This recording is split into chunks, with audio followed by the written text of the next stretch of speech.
System کو ختم کرنے کے لیے کیڑے نے جنم لیا تھا، وہ تبدیلی کا کیڑا جس کو کہا جاتا ہے، وہ جو ہے نا وہ کیڑا کہاں سے اس نے جنم لیا اور اب اس کی کیا حالت ہے؟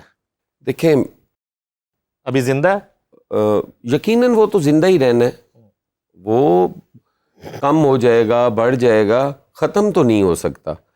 گزارش صرف اتنی ہے بھی کسی طرح بھی مجھے بطور ایک سیاسی کارکن اس چیز کا نہیں ہے کہ وہ ختم ہو جائے۔ میں صرف کہتا ہوں کہ یہ جو تجربے کیے جاتے ہیں ہر 10 سال 15 سال کے بعد، وہ کبھی کنونشن لیگ کی صورت میں، کبھی کیو لیگ کی صورت میں، کبھی کسی صورت میں، یہ تجربات نہیں ہونے چاہیے۔ اگر کوئی پولیٹیکلی آتا ہے، اپنی سٹرگل کے ساتھ آتا ہے، تو وہ اس کا راستہ نہیں روکنا چاہیے۔ لیکن یہ جو بنا دیے جاتے ہیں نا، یہ جن کو یہ جمہوری بنایا جاتا ہے، وہ جمہوری نہیں بنتے، جمہورے بن جاتے ہیں اور پھر وہ قابو نہیں آتے۔ اگر کوئی ایک پروسیس کے ذریعے آیا ہو تو وہ ٹھیک ہے، اس کی سیاسی جدوجہد ہے، وہ اس کا وجود رہنا چاہیے۔ کاف لیگ کی سیاست کو شاہ جی کیسے دیکھتے ہیں؟ وہ ایک طرف جو ہے وہ پی ڈی ایم اتحاد ہوا، رات کو وہ چوری پرویز لائی جو ہیں وہ مٹھائی کھلا رہے ہیں زرداری صاحب کو بھی، شہباز شریف کو مبارکباد دے رہے ہیں، اور کل اگلے دن اچانک غائب ہو جاتے ہیں اور کاف لیگ کے 2 ٹکڑے ہو جاتے ہیں۔ ان کی سیاست کو کیسے دیکھتے ہیں اور چوری پرویز لائی کے اس فیصلے کو کیسے دیکھتے ہیں؟ دیکھیں، چوری پرویز الہی صاحب بڑے وزادار انسان تھے، بڑے ملنسار، وزاداری، عزت احترام چودھری صاحب بہت زیادہ کرتے تھے، اور میں سمجھتا ہوں کہ جو یہ ان کا فیصلہ تھا کہ رات کو مٹھائیاں کھا کے بانٹ کے اور صبح کہیں اور چلے جانا، یہ ان کا اپنا فیصلہ نہیں تھا، یہ فیصلہ کہیں اور سے آیا تھا جو کہ ان کی اپنی شناخت لے ڈوبا۔ آج وہ تحریک انصاف کا حصہ ہیں، آج وہ کسی سیاسی جماعت کا ہیڈ نہیں ہے۔ اس وقت وہ کیو لیگ کو ہیڈ کرتے تھے، آج وہ ایک سیاسی جماعت کا حصہ ہیں۔ میری طرح ہی ان کی بھی حیثیت ہے، کارکن ہے، ٹھیک ہے، لیکن وہ اپنی شناخت کھو بیٹھے ہیں۔ چوری شجاعت حسین کا فیصلہ درست تھا؟ چوری شجاعت صاحب سے میرا کوئی اتنا انٹریکشن نہیں رہا کبھی بھی، عزت احترام ہے ان کا، وہ بزرگ سیاستدان ہیں اور قابل احترام ہے۔ مجھے نہیں سمجھ آتی کہ انہوں نے یہ فیصلہ کیا ہے یا بچی کچی کاف لیگ کو اکٹھا کر کے اور وہ اپنا عزت سے ٹائم گزار رہے ہیں۔ جب آپ کو یہ اطلاع ملی کہ آصف علی زرداری صاحب اور بلاول بھٹو زرداری جو ہیں وہ آئندہ سیاست مسلم لیگ نون کے کسی اتحاد کے ساتھ کرنے جا رہے ہیں، تو یہ خبر آپ کے لیے کس طرح کی خبر تھی؟ دیکھیں، یقیناً ایسی جو چیزیں ہیں وہ مجبوری سے ہی ہوتی ہیں، کوئی وہ خوشی کے ساتھ ایسے اتحاد نہیں بنتے۔ جس وقت پاکستان پیپلز پارٹی اس پی ڈی ایم کا حصہ بنی، وہ پاکستان پیپلز پارٹی کی خوشی نہیں تھی، مجبوری تھی اور آپشن کوئی نہیں تھی، اور پاکستان پیپلز پارٹی کو مجبوراً اس اتحاد کا حصہ بننا پڑا، جو ریاست کے لیے تو فائدہ مند تھا لیکن ایک سیاسی جماعت کے لیے وہ نقصان دہ تھا، اور پاکستان پیپلز پارٹی نے اس میں کافی نقصان برداشت کیا لیکن ریاست بچائی۔ شاہ جی، یہ کس طرح کا الائنس ہے کہ آپ جو ہے وہ الائی بھی ہیں، نہ وفاق میں آپ نے منسٹریز لینی ہے نہ صوبے میں منسٹریز لینی ہے، یعنی کہ اس طرح کیا آپ کا ووٹر یہ مان لے گا کہ نہیں نہیں آپ کے پاس تو وزارتیں نہیں تھیں اور آپ حصہ بھی ہیں؟ دیکھیں، اگر اس کو اس نظر سے آپ دیکھتے رہیں گے کہ شاید ہم نے اپنی سیاست بچانے کے لیے یہ وزارتیں نہیں لی کہ کل کو ہم کہہ سکیں جی کہ ہم وزارت کا حصہ نہیں، ہم حکومت کا حصہ نہیں تھے، ہم نے کوئی وزارتیں نہیں لی، ہم کیبنٹ کا حصہ نہیں تھے، ایسا ہرگز نہیں ہے۔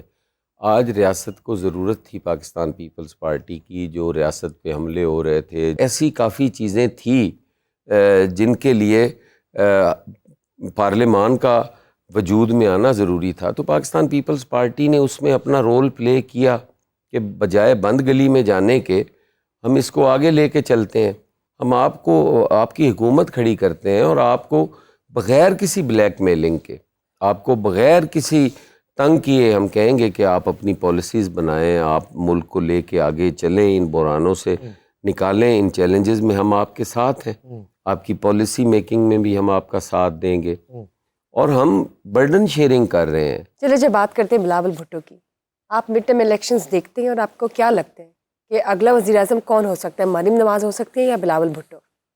دیکھیں مڈ ٹرم تو مجھے نہیں ہوتے نظر آ رہے، الیکشن تو مڈ ٹرم نہیں ہوں گے، وزیر اعظم آنے والا انشاءاللہ تعالیٰ بلاول بھٹو زرداری ہوں گے۔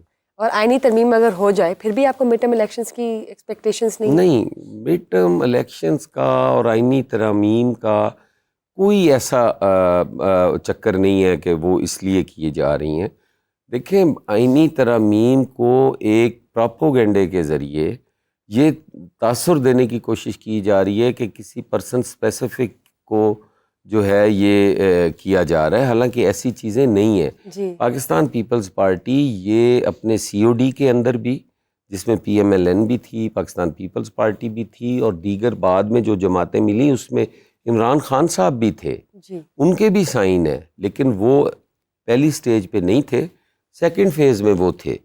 تو یہ چیزیں تو قائد اعظم کا ویژن بھی یہی تھا، شہید ذوالفقار علی بھٹو کا ویژن بھی یہی تھا، شہید محترمہ کا بھی یہی تھا۔ تو کون سا پیپلز پارٹی نے غلط کر لیا ہے کہ یار ہمیں انصاف ملتا ہے، ہم جو وکٹم ہیں، پاکستان پیپلز پارٹی کی قیادت کا عدالتی قتل کیا گیا اور اس کا ہمیں ادھورا انصاف 45 سال کے بعد ملا۔ جی آج 60,000 سے زیادہ کیسز جو ہیں وہ سپریم کورٹ میں پینڈنگ پڑے ہیں، جن کی سنوائی کوئی نہیں ہے۔